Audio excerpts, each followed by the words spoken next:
Why, hi boys and girls, and Merry Christmas! Welcome to my Christmas special.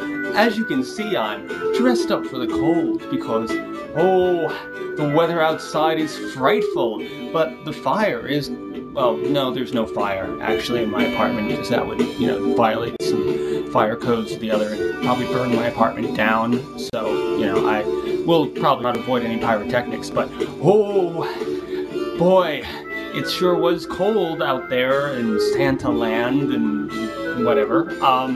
But it's warmer in here, so let me take that off and give myself bad hair so I can show off my festive Christmas sweater, as you can see. Let's just fold this here.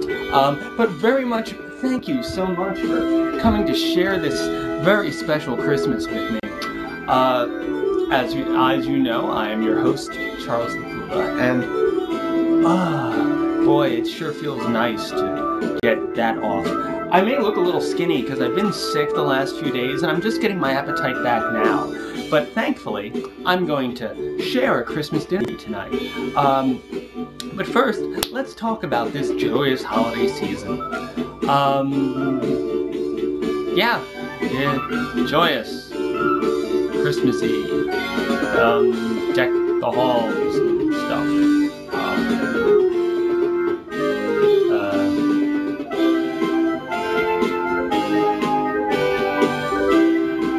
Yeah, very Christmassy.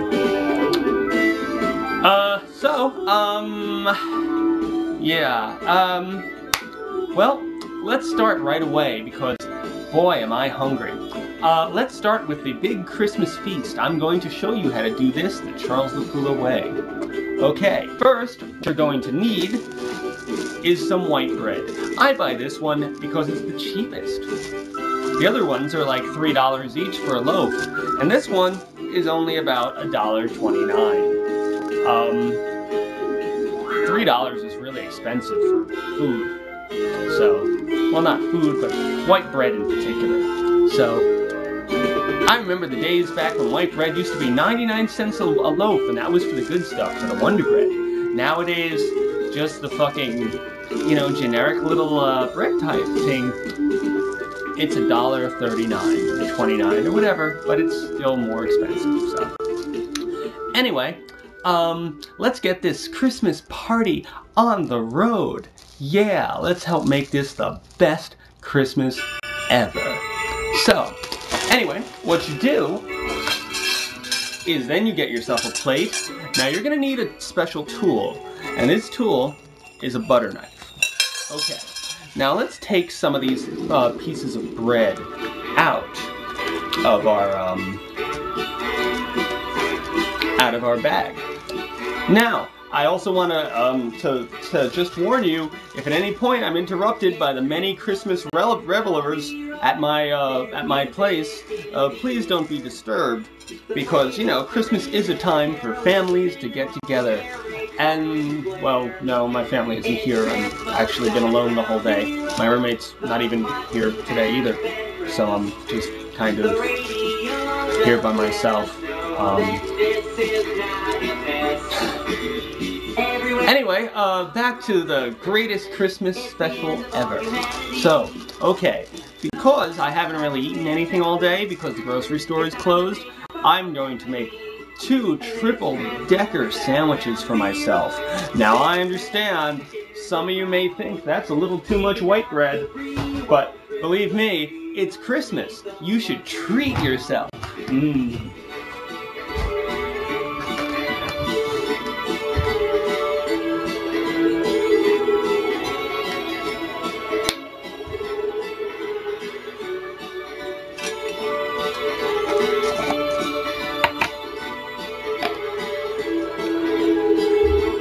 I can't wait to dig into this delicious Christmas feast.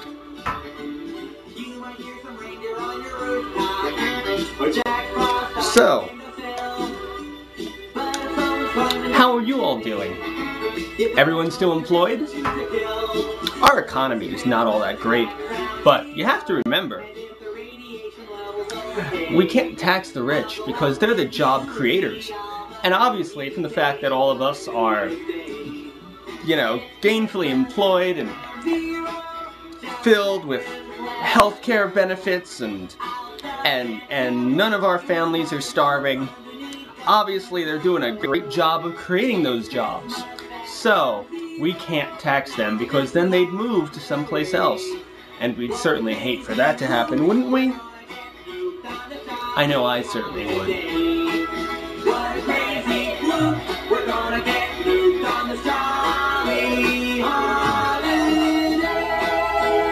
And now the final piece. Can't you? If, by the way, if you're allergic by any chance to peanuts or to, well, if you're allergic to peanuts, you probably are also allergic to peanut butter. Have something else. Maybe you could go and, for 99 cents, you could get some luncheon meats. If you're allergic to peanut butter and you also happen to be vegan, well, I don't know, whatever. Anyway, now, the final step. See? Our double, triple-decker holiday Christmas feast.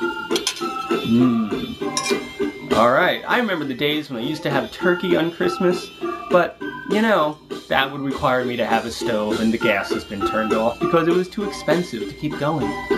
Well. So, here we go. I'm gonna cut the feast.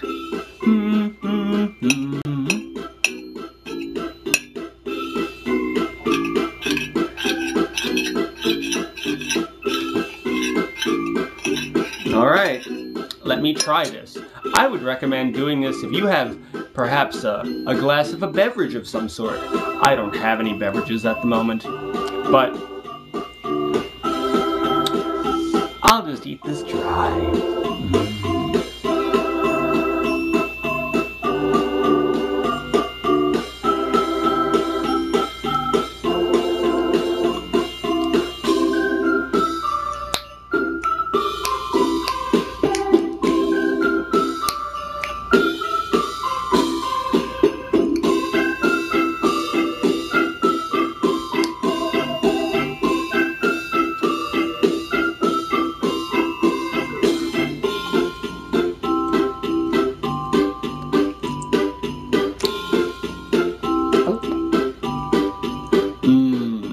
That sure is a tasty Christmas feast. I can't wait to finish the rest of it. But I would be a poor host if I was to do that. So instead, allow me to tell you a Christmas story. Here we go. 'Twas the night before Christmas, and all through the house, not a creature was stirring, not even a mouse.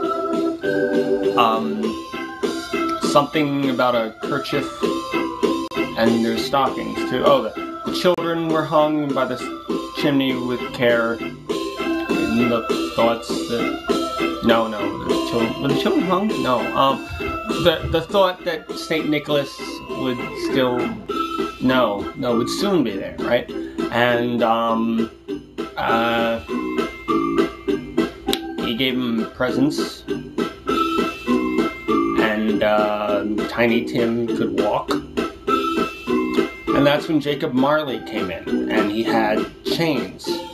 And when he brought the chains, he said to Scrooge, "You're going to die because you're an old man who is rich." And Ichabod Crane had he was getting fired on Christmas, and so they went to Sleepy Hollow together, and that's when they showed Ebenezer Scrooge his past, and at that point he said that he wasn't going to jump in his money bin anymore, and him and his assistant Pinky, Pinky said "Narf" and asked him, "What are we going to do tomorrow, Ebenezer?" And he said, "The same thing we do every night, Pinky.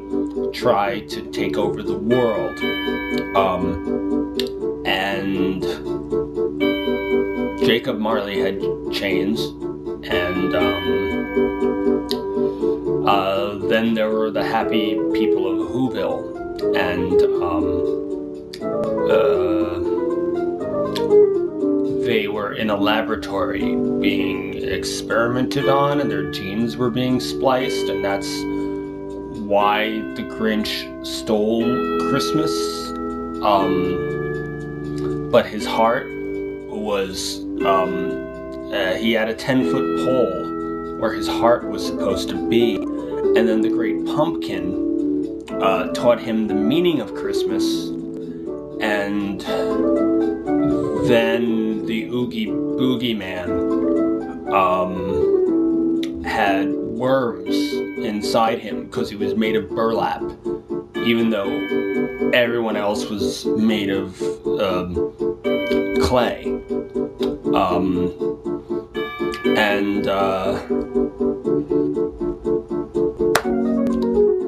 They all lived happily ever after, and Tiny Tim said, "God bless us, everyone." And that was the end, and there was a poison apple. And the poison apple killed Steve Jobs. So, well, I guess that's my Christmas special for tonight. So, Merry Christmas, everyone. I'm going to enjoy my Christmas feast now. And I hope you all enjoy your gainful employment and your personal lubricant and your stockings, which you wear over your head when you rob banks because of the economy. So anyway, that wraps it up for the 2011 Charles Lupula very special Christmas episode. I'd like to thank you for watching, and next time, I guess, fuck the mods.